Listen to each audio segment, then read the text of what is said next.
আমি ভুল করেছি তোমাকে বিয়ে করে। তোমাকে আমি সহ্য করতে পারছি না। কেন? কি এমন অপরাধ করেছি আমি যে তুমি আমাকে সহ্য করতে পারছো না? তোমার একটুও লজ্জা নেই না?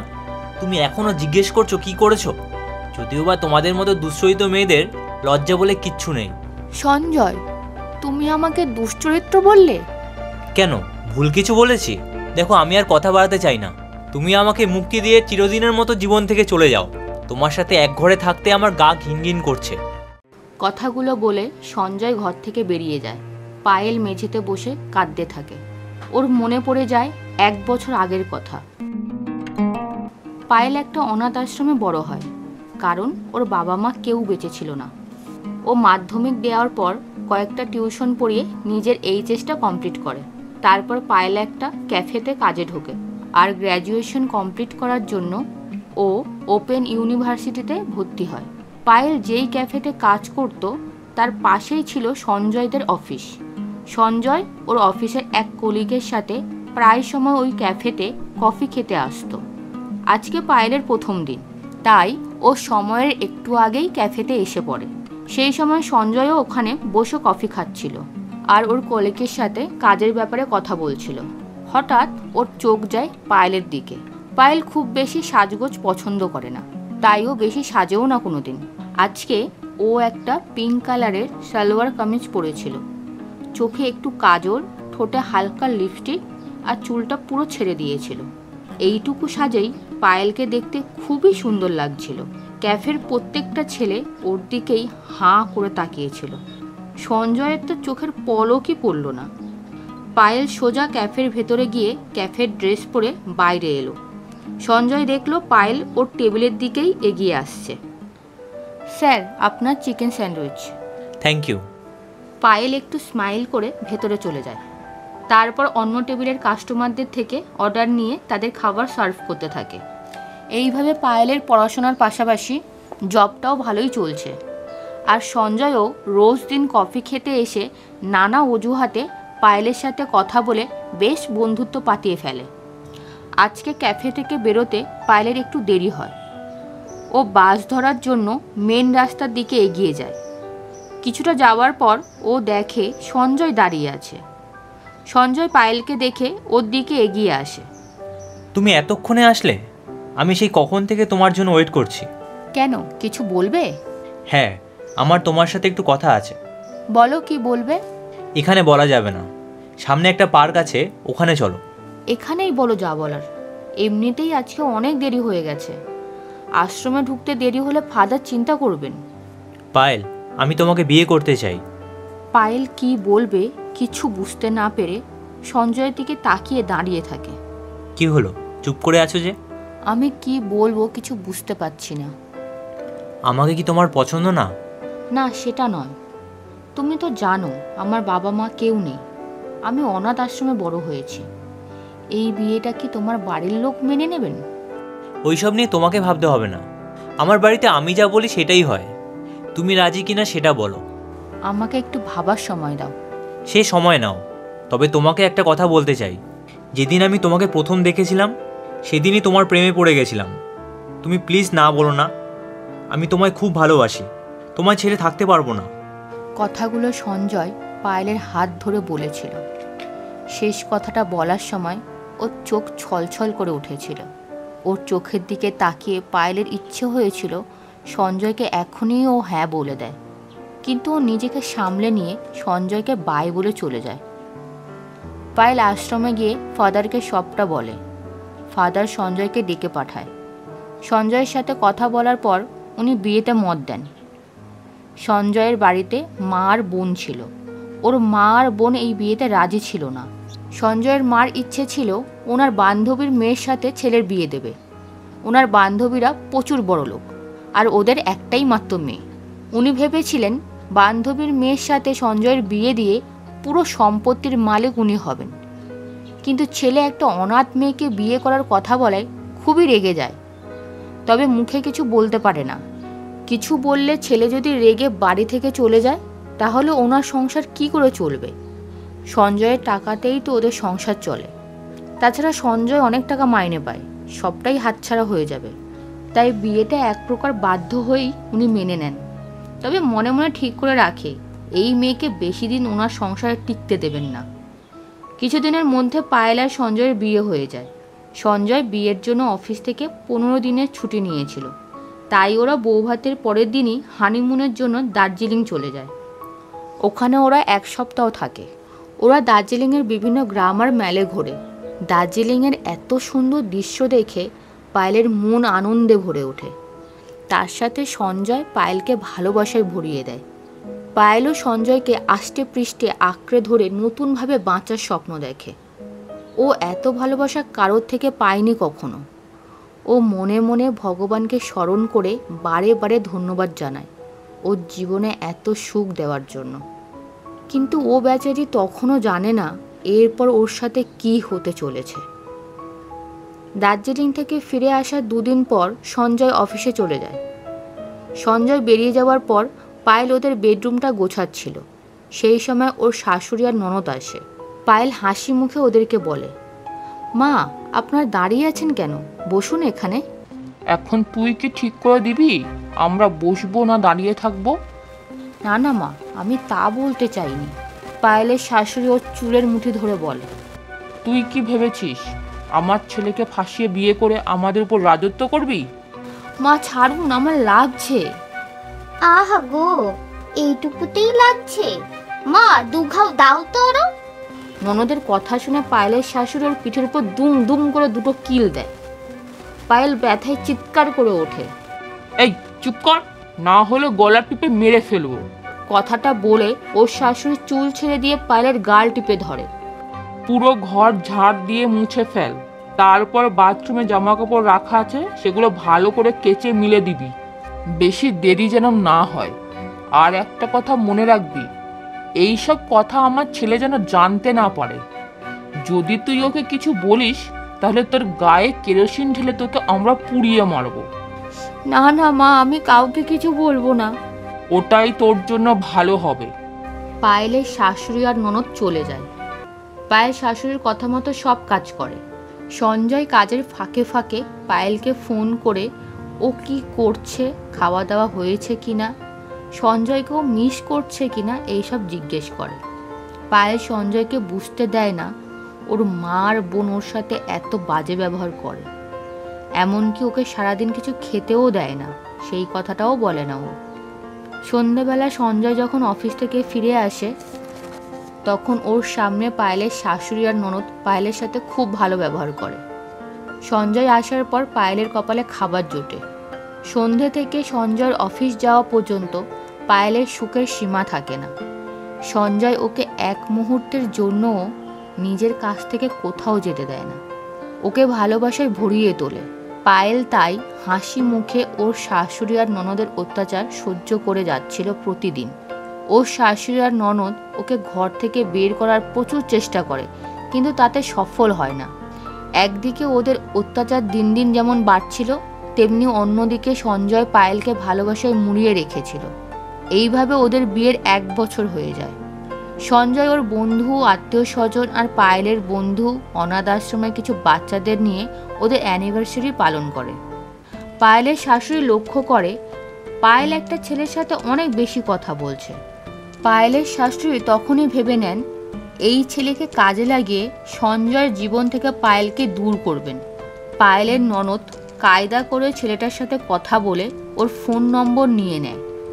পরের দিন সঞ্জয়ের অফিস থেকে আসার ঠিক কিছু আগে পায়েলের বন্ধু রাজুকে পায়েলের শরীর খারাপের বাহানা দিয়ে বাড়িতে ডেকে নেয়। পায়েল রাজুকে দেখে অবাক হয়।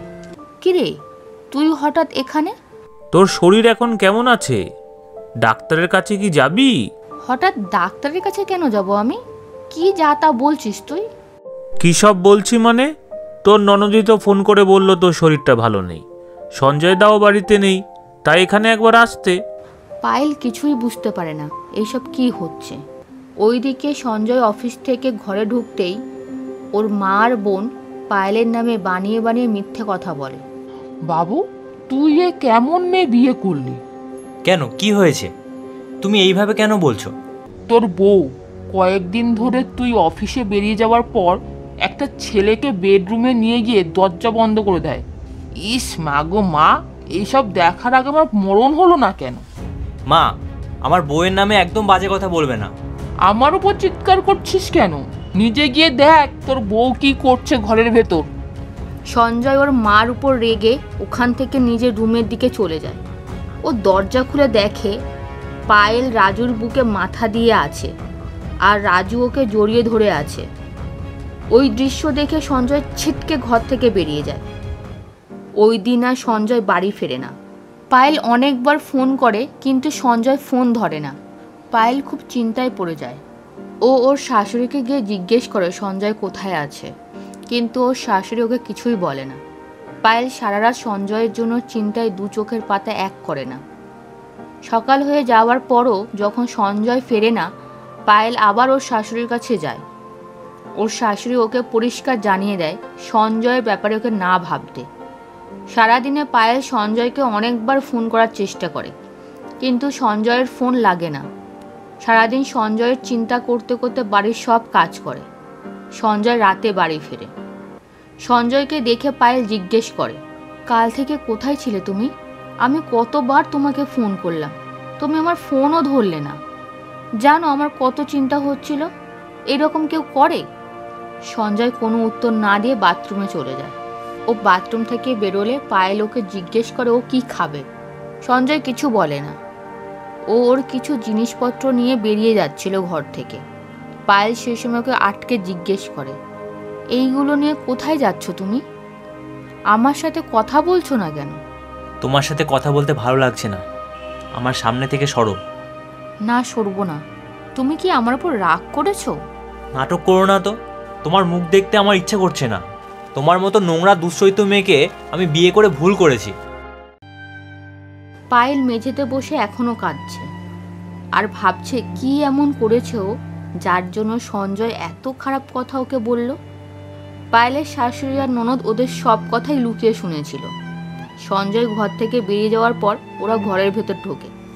পায়েলের শাশুড়ি ওর চুলের মুঠি ধরে বলে, আমার ছেলেকে ফাঁসিয়ে বিয়ে করার শাস্তি তুই এবার পাবি। মেয়েকে ইশারা করে দরজা বন্ধ করে দিতে বলে। দরজা বন্ধ করে শাশুড়ি আর ননদ দুজনে মিলে পায়েলকে খুব মারে। ওর আওয়াজ যাতে বাইরে না যায় তার জন্য ওরা ওর মুখে কাপড় বেঁধে দেয়। তারপর ওরা চলে যায়। পায়েল কাঁদতে কাঁদতে মেঝেতে ঘুমিয়ে যায়। পরের দিন সকালে ও উঠে ফ্রেশ হয়ে সঞ্জয়ের জন্য রান্না করতে যায়। পায়েল রোজ দিনের মতো রান্নাঘরে রান্না করছিল। ওর শাশুড়ি আর ননদ চা খাচ্ছিল। তখন সঞ্জয় এসে ওর মাকে বলে, মা, আমার সমস্ত জিনিসপত্র নিয়ে গেস্ট রুমে রেখে দেবে, এখন থেকে আমি ওখানেই থাকবো। নিজের রুম থাকতে তুই কেন গেস্ট রুমে থাকতে যাবি বাবু? গেস্ট রুমে ওই মেয়ে থাকবে। না, ওখানেই থাক, আমি গেস্ট রুমেই থাকবো। এই বলে সঞ্জয় অফিসে বেরিয়ে যায়। পায়েলের শাশুড়ি রান্নাঘরে এসে বলে, আমার ছেলে যা যা বললো তুই শুনতে পেয়েছিস তো? পায়েল কোনো কথা না বলে চুপ করে দাঁড়িয়ে থাকে। ওকে চুপ করে থাকতে দেখে ওর শাশুড়ি বলে ওঠে, তুই কি ভেবেছিস আমার ছেলে কষ্ট করে গেস্ট রুমে থাকবে আর তুই আরামে আমার ছেলের ঘরে থাকবি?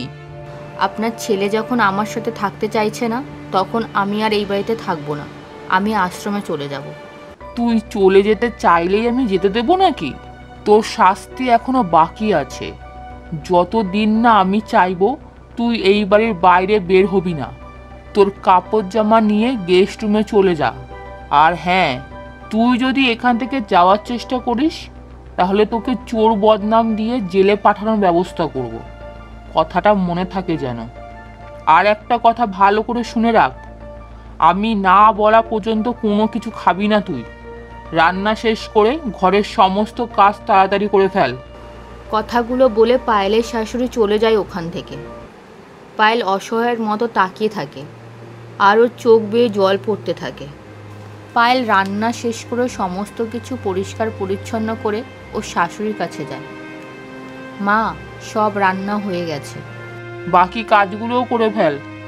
মা, আমি তো সকাল থেকে কিছু খাইনি, খুব খিদে পেয়েছে আমার, আমাকে কিছু খেতে দেবেন? আগে বাড়ির সব কাজ শেষ কর, তারপর তো খাবি। মা, একটু কিছু খেতে দিন, আমার খুব খিদে পেয়েছে, কাল রাত থেকে আমি কিছু খাইনি।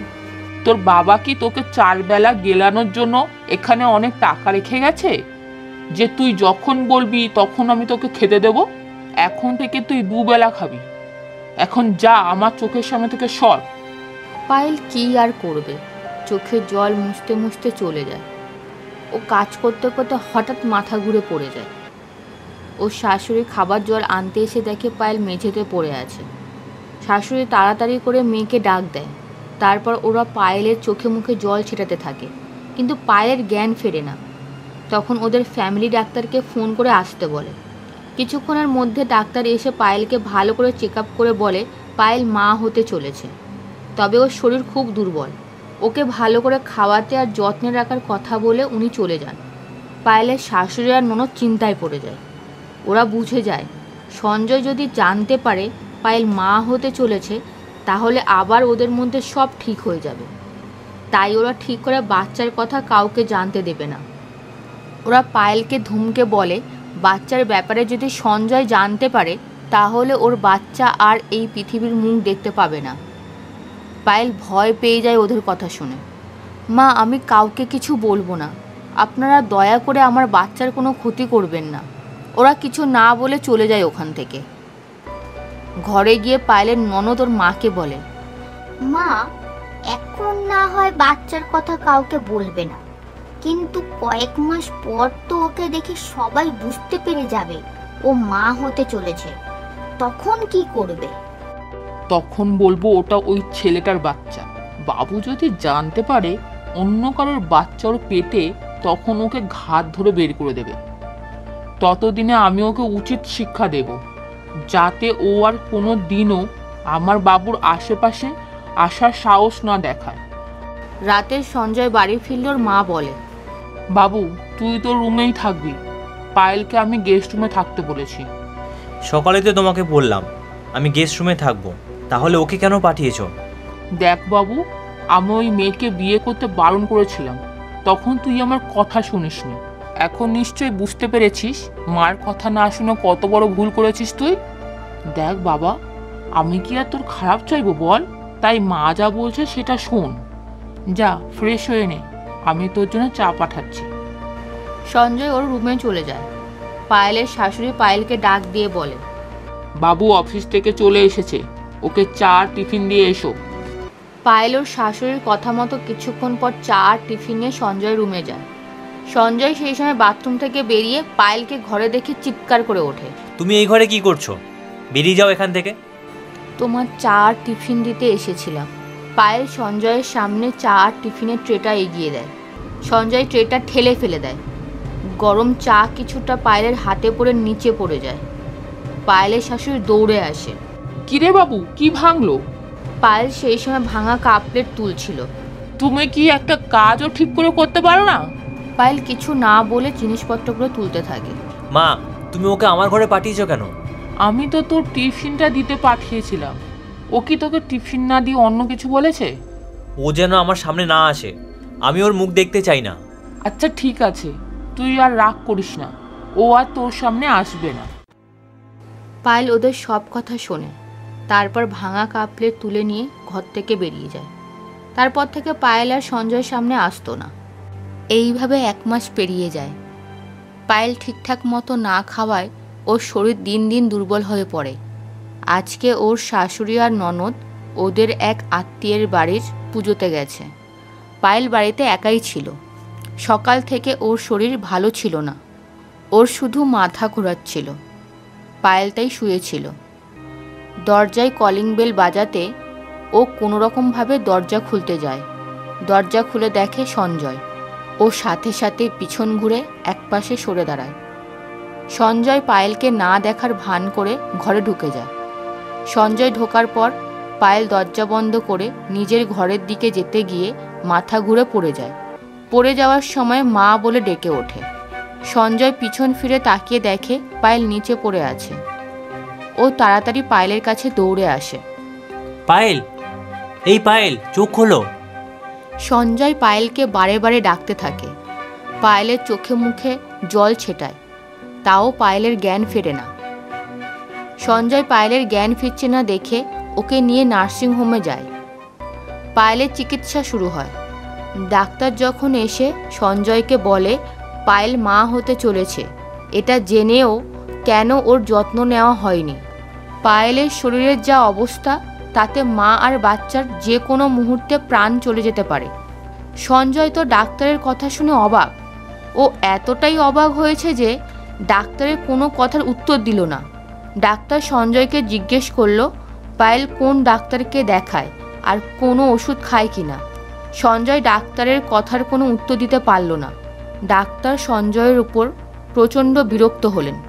তারপর ওকে বললেন বাড়িতে গিয়ে পায়েলের ডাক্তারের ফাইল এনে ওনাকে দেখাতে। সঞ্জয় পায়েলের ঘরে এসে ফাইল খুঁজতে লাগলো, কিন্তু ও কোনো ফাইল খুঁজে পেল না। সঞ্জয় ঘর থেকে বেরিয়ে আসার সময় পায়েলের বিছানার পাশে একটা ডায়েরি দেখতে পায়। ও গিয়ে ডায়েরিটা খোলে। পায়েলের ছোট থেকেই ডায়েরি লেখার অভ্যেস ছিল। ও প্রত্যেক দিনের কথা ডায়েরিতে লিখে রাখত। এই ডায়েরিতে বিয়ের পর থেকে যা যা হয়েছে ওর জীবনের সবটাই লিখে রেখেছিল। সঞ্জয় পুরো ডায়েরিটা পড়ে অবাক হয়ে যায়। ওর মা আর বোন যে পায়েলের সাথে এত বাজে ব্যবহার করেছে সেটা ও ভাবতেই পারছে না। কিন্তু ও নিজের চোখে সেদিন যা দেখেছিল সেটা তো মিথ্যে ছিল না। অথচ পায়েলের ডায়েরি পড়েও বুঝতে পারে পায়েল ওকে প্রচুর ভালোবাসে। সঞ্জয় রাজুকে ফোন করে জিজ্ঞেস করে সেদিন রাজু ওর বাড়িতে কেন এসেছিল। রাজু সঞ্জয়কে পুরোটা বলে। সঞ্জয় এবার বুঝতে পারে ওর মা আর বোন সবটা ইচ্ছা করে করেছে। ও রেগে ঘর থেকে বেরিয়ে আসে। সেই সময় ওর মা আর বোন ঘরে ঢোকে। সঞ্জয় ওর বোনকে দেখে রাগ সামলাতে না পেরে ওর বোনের দুটো হাত চেপে ঝাঁকে জিজ্ঞেস করে তুই ওই দিন রাজুকে মিথ্যে বলে ঘরে ডেকেছিলি কেন? কে রাজু? কার কথা বলছিস তুই? নাটক কম কর, সত্যি কথা বল, না হলে তোকে আজকেই মেরে ফেলবো। বাবু, তোর কি মাথা খারাপ হয়ে গেছে? ছাড় ওকে। তুমি একদম চুপ করে থাকো। কিরে, তুই বলবি না মার খাবি? কি বলবো আমি? তুই কি বলছিস আমি বুঝতে পারছি না। ও, তুই বুঝতে পারছিস না? দাঁড়া, তোকে বোঝাচ্ছি। সঞ্জয় ওর কোমর থেকে বেল্ট খুলে যেই বোনকে মারতে যাবে, আমি নিজে থেকে কিছু করিনি দাদা, মা যা বলেছে আমি তাই করেছি। মনা, তুই এইসব কি বলছিস? ঠিকই তো বলেছি। তুমি তো বৌদিকে পছন্দ করো না, তাই তো বৌদিকে তাড়ানোর জন্য আমাকে দিয়ে এইসব করিয়েছো। তাহলে এইসবের জন্য আমি কেন মার খাবো? এই, কি করেছিলি সেটা আগে বল। তুই বাড়িতে ঢোকার আগে আমি বৌদিকে শরবতে অজ্ঞান হয়ে যাবার ওষুধ মিশিয়ে খেতে দেই, তারপর রাজুকে বৌদির ঘরে পাঠিয়ে দেই। তাই তুই যখন এসে দরজা খুলেছিলি তার ঠিক আগেই বৌদি অজ্ঞান হয়ে পড়ে যাচ্ছিল, আর রাজু তখন বৌদিকে ধরে ফেলে। তুই সেটা দেখে ওখান থেকে চলে যাস। তারপরে আমরা বৌদিকে বিছানায় শুয়ে দিয়ে রাজুকে বাড়ি পাঠিয়ে দেই। তার কয়েক ঘন্টা পরে বৌদির জ্ঞান ফিরে আসে। দাদা তুই বিশ্বাস কর, এই সবই মার বুদ্ধি ছিল। ছি, তুমি এইভাবে আমার সংসার ভাঙতে পারলে? তোমাকে মা বলতে আমার ঘৃণা করছে। সঞ্জয় ঘর থেকে বেরিয়ে যায়। 3 দিন পরে নার্সিংহোম থেকে পায়েলের ছুটি হয়। এই 3 দিন সঞ্জয় বেশিরভাগ সময় পায়েলের কাছেই ছিল, তবে দুজনের মধ্যে কোনো কথা হয়নি। বাড়ি আসার সময় পায়েল সঞ্জয়কে বলেছিল অনাথ আশ্রমে ওকে দিয়ে আসার জন্য। সঞ্জয় এর উত্তরে কোনো কথা না বলে চুপ করেছিল। পায়েল মনে মনে ভেবেছিল ওই নরকে গিয়ে ও কীভাবে থাকবে। ওদের গাড়িটা এসে দাঁড়ালে সঞ্জয় গাড়ি থেকে নেমে গিয়ে পায়েলের দরজা খুলে যখন ওকে হাত ধরে নামালো, তখন পায়েল অবাক হয়ে গেল। ও দেখলো এটা তো ওদের বাড়ি না, অন্য কোথাও সঞ্জয় ওকে নিয়ে এসেছে। পায়েলের হালকা ভয় হতে শুরু করে। কি জানি কপালে আর কত কষ্ট লেখা আছে। সঞ্জয় পায়েলের হাত ধরে খুবই সাবধানে সামনের দিকে এগোতে লাগলো। পায়েল চারপাশটা দেখতে লাগলো। একটা একতলা বাড়ি। বাড়ির একপাশে সুন্দর ফুলের বাগান, তার একপাশে গাড়ি রাখার জায়গা। ওখানেই সঞ্জয়ের গাড়ি রাখা হয়েছে। চারিদিকটা খুবই শান্ত। পায়েল ছোট থেকেই এই রকম একটা বাড়ির স্বপ্ন দেখেছিল। সঞ্জয় কলিং বেল বাজালো। কিছুক্ষণের মধ্যেই দরজা খুলে গেল। পায়েল দেখলো ওদের সামনে একজন মধ্যবয়স্ক মহিলা হাতে কুলো নিয়ে হাসি মুখে দাঁড়িয়ে আছে। তারপর উনি পায়েলকে বরণ করলেন, ঠিক যেমন নতুন বউ বাড়ি আসলে বরণ করা হয় সেইভাবে। বরণ করা হয়ে গেলে উনি পায়েলের সামনে দুধ আলতার থালা রাখেন আর পায়েলকে ওর মধ্যে পা দিয়ে ভেতরে আসতে বলেন। পায়েল বুঝতে পারে না ওর সাথে এইসব কি হচ্ছে। সঞ্জয় ওকে ইশারা করে মহিলা যা বলছে তাই করার জন্য বলে। পায়েল ওদের কথা মতো দুধে আলতায় পা দিয়ে ঘরে প্রবেশ করলো। সঞ্জয় পায়েলকে বেডরুমে নিয়ে গেল। পায়েল ঘরে ঢুকেই অবাক। ও দেখলো খাটের মাথার উপরের দেওয়ালে পায়েল আর সঞ্জয়ের বিয়ের ছবি বিশাল বড় ফ্রেম করে টানানো রয়েছে। অন্য একটা দেওয়ালে পায়েলের একার একটা ছবি রয়েছে। পুরো ঘরটা খুব সুন্দর করে সাজানো। সঞ্জয় পায়েলকে খাটে বসিয়ে ওর পাশে বসে হাত ধরে বলে, আমি তোমাকে ভুল বুঝে তোমার সাথে অনেক খারাপ ব্যবহার করেছি। তুমি পারলে আমাকে ক্ষমা করে দিও। আমি কথা দিচ্ছি আর কোনোদিনও তোমায় কষ্ট দেব না। তুমি প্লিজ আমাকে ক্ষমা করে দাও। আমি একটাই কথা তোমার কাছে জানতে চাই, কি এমন অপরাধ করেছিলাম যার জন্য তুমি আমার মুখও দেখতে চাইছিলে না? আর এখনই বা কি এমন হলো যার জন্য তুমি আমার কাছে ক্ষমা চাইছো? সঞ্জয় পায়েলকে পুরোটা খুলে বলে। সঞ্জয়ের কথাগুলো শোনার পর পায়েল কাঁদতে শুরু করে। সঞ্জয় পায়েলকে নিজের বুকের মধ্যে শক্ত করে জড়িয়ে ধরে। পায়েল ভাবতেই পারছে না ওর শাশুড়ি আর ননদ এত বড় একটা চক্রান্ত করেছিল ওর সংসার ভেঙে দেবার জন্য। কথাগুলো ভেবেই পায়েল ভয়ে সঞ্জয়কে শক্ত করে ধরে আরও জোরে জোরে কাঁদতে শুরু করে। সঞ্জয় পায়েলের মাথায় হাত বোলাতে বোলাতে ওদের বেবির কথা বলে অনেক কষ্ট ওকে শান্ত করে। আমি আর তোমার চোখে জল দেখতে চাই না। এখন থেকে সবসময় হাসি খুশি থাকবে। তুমি ভালো থাকলে আমাদের বেবিও ভালো থাকবে। আমরা কি এইখানেই থাকবো? হ্যাঁ, আজ থেকে এটাই আমাদের বাড়ি। আমি যতটা পেরেছি সাজিয়ে দিয়েছি, এবার বাকিটা তোমার মতো করে সাজিয়ে নিও। ওই মহিলা কে ছিলেন যিনি আমাকে বরণ করলেন? উনি কমলা মাসি, তোমার দেখাশোনার জন্য রেখেছি। উনি বাড়ির সমস্ত কাজ করবেন, আর যতক্ষণ আমি বাড়ি থাকবো না উনি তোমারও খেয়াল রাখবে। মা আর বোন আমাদের সাথে থাকবেন না? না, ওদের দুজনকে আমি আর কোনোদিনও তোমার ধারে কাছে আসতে দেবো না। ওদের সাথে আমি সব সম্পর্ক শেষ করে দিয়ে এসেছি। তুমি ওদেরকে ক্ষমা করে দাও। তুমি ছাড়া তো ওদের কেউ নেই বলো। তুমি যদি মুখ ঘুরিয়ে নাও তাহলে ওদের কি হবে? তোমার সাথে এত কিছু করার পরেও তুমি সেই ওদের কথা ভাবছো, আর সেই ওরাই তোমাকে বুঝলো না। তোমার এত বড় ক্ষতি করলো। যা হয়েছে ভুলে যাও। তুমি যে আবার আমার কাছে ফিরে এসেছো এটাই আমার কাছে অনেক। আমি ওদেরকে ক্ষমা করে দিয়েছি, তুমিও করে দাও। না পায়েল, সেটা কোনোভাবেই সম্ভব না। ওরা শুধু তোমার নয়, আমাদের বাচ্চারও ক্ষতি করার চেষ্টা করেছে। ওদের আমি কোনোদিনও ক্ষমা করব না। তবে তুমি চিন্তা করো না, মাসে মাসে ওদের আমি সংসার খরচে টাকা পাঠাবো। কারণ ওরা আমাকে না, আমার টাকাকে ভালোবেসেছে। তাই এটা ওদের কাছে সময় মতো পৌঁছে যাবে। আরও একবার ভেবে দেখলে হতো না? ওদের কথা তুমি আর ভেবো না। আমি তোমার আর আমাদের বাচ্চার সাথে শান্তিতে বাকি জীবনটা কাটাতে চাই। কথাটা বলেই সঞ্জয় পায়েলকে নিজের কাছে টেনে নেয়। ও পায়েলকে শক্ত করে জড়িয়ে ধরে জিজ্ঞেস করে, পায়েল, তুমি এখনও আমাকে আগের মতো ভালোবাসো তো? খুব ভালোবাসি তোমায়। তোমাকে ছাড়া আমি বাঁচার কথা ভাবতেই পারি না। আমাদের বাচ্চা যদি আমার শরীরে না থাকতো তাহলে আমি কবেই নিজেকে শেষ করে দিতাম। চুপ, এইসব বাজে কথা একদম মুখে আনবে না। পায়েল মুচকি হাসল। সঞ্জয় নিজের বুক থেকে পায়েলের মুখটা তুলে কপালে একটা কিস করে আবারও ওকে শক্ত করে জড়িয়ে ধরল। পায়েলও সঞ্জয়কে শক্ত করে জড়িয়ে ধরল আর মনে মনে ভগবানকে ধন্যবাদ জানালো আবারও ওর জীবনে সুখ ফিরিয়ে দেওয়ার জন্য। এতক্ষণ আপনারা শুনছিলেন একটি অনাথ মেয়ের কাহিনী। গল্প পাঠে ছিল আশা, শানি আর গৌরব। গল্পটি ভালো লাগলে চ্যানেলটিকে সাবস্ক্রাইব করে আমাদের পাশে থাকবেন।